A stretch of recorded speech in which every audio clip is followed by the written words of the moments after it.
வணக்கம். அமரர் கல்கியின் பொன்னியின் செல்வன் 3ஆம் பாகம் கொலைவாள் 5ஆம் அத்தியாயம் ராக்கம்மாள். வாசிப்பது ஸ்ரீ. பழுவேட்டரையரும் பார்த்திபேந்திரனும் சேர்ந்து கடற்கரையோரமாக உலாவச் சென்ற பிறகு நந்தினி சிறிது நேரம் தனியாக இருந்தாள். கடல் அலைகளை பார்த்த வண்ணம் சிந்தனையில் ஆழ்ந்திருந்தாள். ராணியம்மா என்ற குரலை கேட்டு திரும்பி பார்த்தாள்.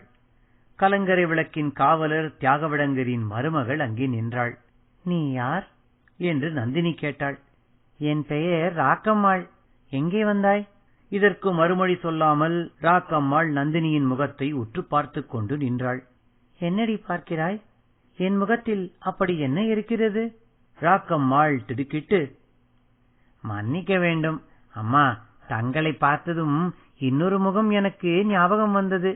ஆனால் அப்படி ஒரு நாளும் இருக்க முடியாது என்றாள். என்னடி உளறுகிறாய்? எது எப்படி இருக்க முடியாது? அந்த ஊமை வெறியலுக்கும் தங்களுக்கும் யாதொரு சம்பந்தமும் இருக்க முடியாது. அவள் யார் ஊமை? ஈழத்தில் ஒருத்தி இருக்கிறாள். என் மாமனாருக்கு பெரியப்பா மகள். சில சமயம் இங்கேயும் வருவாள். அவளுக்கும் எனக்கும் என்ன? அதுதான் சொன்னேனே, உறவு ஒன்றும் இருக்க முடியாது என்று.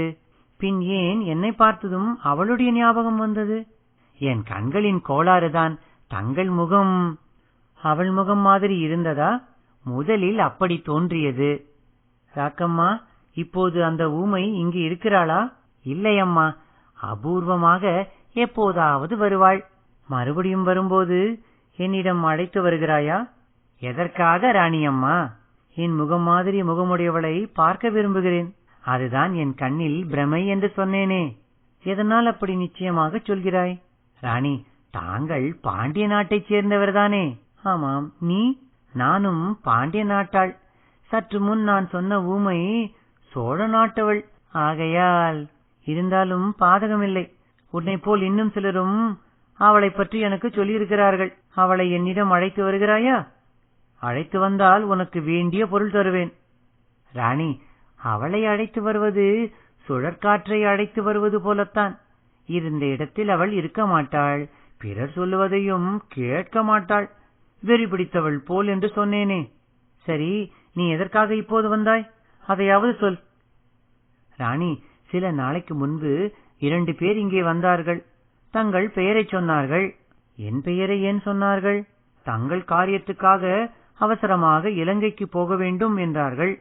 என் புருஷனை அவர்களுக்கு படகோட்ட அனுப்பி வைத்தேன். திரும்பி வந்துவிட்டானா? வரவில்லை. அதுதான் கவலையாயிருக்கிறது. அவருக்கு ஏதாவது நேர்ந்திருந்தால்? ஒன்றும் நேராது, கவலைப்படாதே. அப்படி ஏதாவது நேரிட்டிருந்தால் உன்னை நான் பார்த்துக் கொள்கிறேன்.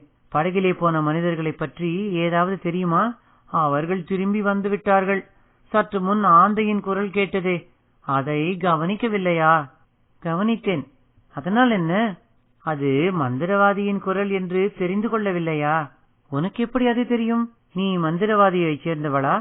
ஆமாம் ராணி என்று சொல்லிவிட்டு ராக்கம்மாள் கையினால் கோலம் போட்டு காட்டினாள்.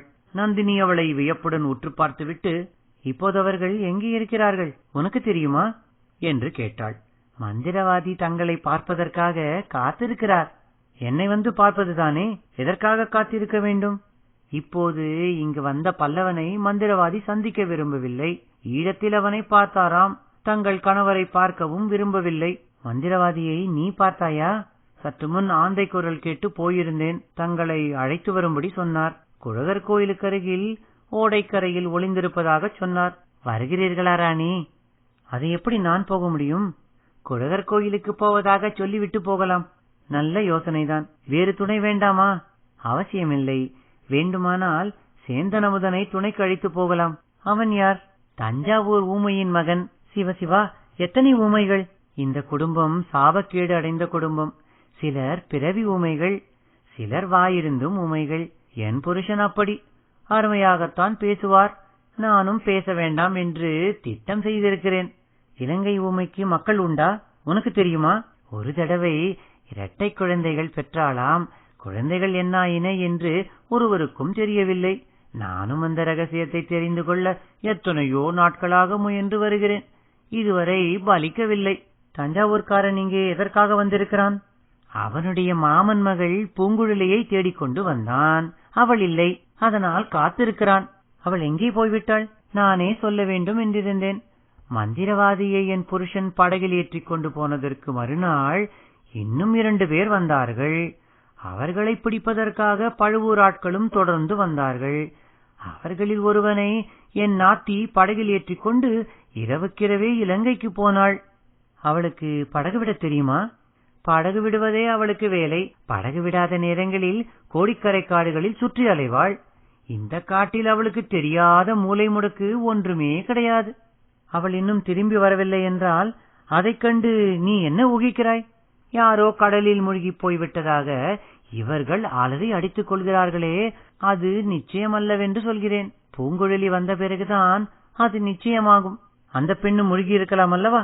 அவள் முழுக மாட்டாள். கடல் அவளுக்கு தொட்டில். மேலும் என்ன? சற்று முன்னால் கலங்கரை விளக்கின் உச்சியில் ஏறி பார்த்து கொண்டிருந்தேன். வெகு தூரத்தில் ஒரு படகு வருவது போல் தோன்றியது. அப்புறம் அது கரைக்கு வரவில்லை. என்ன ஆகியிருக்கும்? இங்கே கடற்கரை ஓரத்தில் கூட்டமாயிருப்பதை பார்த்துவிட்டு வேறு சதுப்பு நில கால்வாயில் படகை விட்டு கொண்டு போயிருக்க கூடும். அது கூட சாத்தியமா? பூங்குழலிக்கு சாத்தியமில்லாதது ஒன்றும் இல்லை. தஞ்சாவூர்காரனும் என்னுடன் உச்சிக்கு வந்து பார்த்து கொண்டிருந்தான். அவனுக்கும் அப்படியே தோன்றியதாம். சரி, எப்படியாவது இருக்கட்டும். நாம் இப்பொழுது குடகர் கோயிலுக்கு போகலாம். வா. துணைக்கு சேந்தனமுதனை கூப்பிடட்டுமா? வேண்டாம், அவனுடைய மாமன் மகளை தேடட்டும். நாம் அதற்கு குறுக்கே நிற்க வேண்டாம். இருவரும் குடகர் கோயிலை நோக்கி புறப்பட்டார்கள். பூங்குழலியைப் போலவே ராக்கம்மாளுக்கும் கோடிக்கரையின் புதை சேற்று குழிகளைப் பற்றி நன்கு தெரிந்திருந்தது. நந்தினிக்கு ஜாகிரதையாக வழிகாட்டி அழைத்துக் கொண்டு போனாள். இருவரும் குடகர் ஆலயத்தை அடைந்தார்கள். கோவில் பட்டர் அவர்களைக் கண்டு வியப்படைந்தார். ராணி, இது என்ன இந்த நேரத்தில் தனியாக வந்தீர்கள்? பரிவாரங்கள் இல்லாமல் முன்னாலேயே எனக்கு சொல்லி அனுப்பியிருக்க கூடாதா? தங்களை வரவேற்க ஆயத்தமாக இருந்திருப்பேனே என்றார். அதற்கெல்லாம் இதுதானா சமயம்? பட்டரே, சோழ நாட்டுக்கு பெரும் விபத்து நேர்ந்திருக்கிறதே. சோழ நாட்டு மக்களின் கண்ணின் மணியான இளவரசரை கடல் கொண்டு விட்டதாக சொல்கிறார்களே. இளவரசரை காப்பாற்றி அருளும்படி குடகரிடம் முறையிட்டுக் கொள்வதற்காக வந்தேன் என்றாள் நந்தினி. அப்படியெல்லாம் ஒன்றும் நேராது தாயே, தாங்கள் கவலைப்பட வேண்டாம். நம் பொன்னியின் செல்வருக்கு சமுத்திரராஜனால் ஆபத்து ஒன்றும் நேராது என்றார் குருக்கள். எதனால் அவ்வளவு உறுதியாக சொல்கிறீர்கள் பட்டரே? இளவரசர் பிறந்த நட்சத்திரமும் லக்னமும் அப்படி. அம்மா, உலகமாள பிறந்தவரை கடல் கொண்டு விடுமா? தாங்கள் வருத்தப்படாதீர்கள்.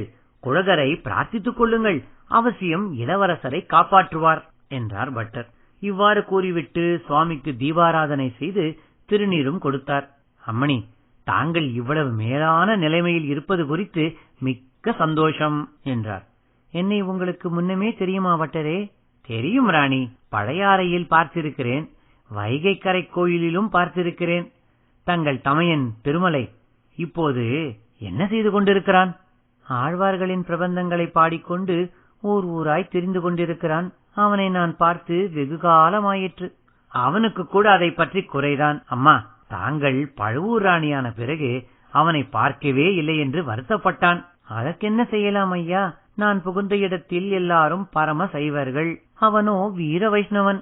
ஆழ்வார்க்கடியான் என்று பட்டப்பெயர் வைத்துக் கொண்டு சைவர்களோடு சண்டை போட்டுக் கொண்டு திரிகிறான். அவனை எப்படி நான் சேர்ப்பது? புகுந்த வீட்டாரின் மனங்கோணாமல் நான் நடந்து கொள்ள வேண்டாமா? உண்மை தாயே, உண்மை.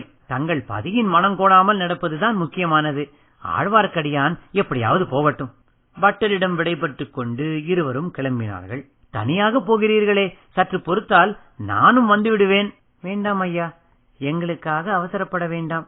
இந்த பெண்ணுக்கு இந்த பக்கமெல்லாம் நன்றாய் தெரிகிறது. அதோடு இன்றைக்குத்தான் கோடிக்கரை முழுதும் அமளி துமளிப்படுகிறதே. பயம் ஒன்றுமில்லாமல் நாங்கள் போகிறோம் என்றாள் நந்தினி. இரு பெண்களும் ஆலயத்துக்கு வெளியில் வந்தார்கள். பட்டர் கண் பார்வையிலிருந்து மறைந்ததும் ராக்கம்மாள் நந்தினியின் கையை பிடித்து ஆலயத்துக்கு பின்புறமாக அழைத்துச் சென்றாள். சிறிது நேரத்துக்கெல்லாம் தாழைப்புதர்கள் செறிந்த ஓடைக்கரையை அடைந்தார்கள். நட்சத்திர ஒளியின் உதவியைக் கொண்டு ஓடைக்கரையோடு நடந்தார்கள்.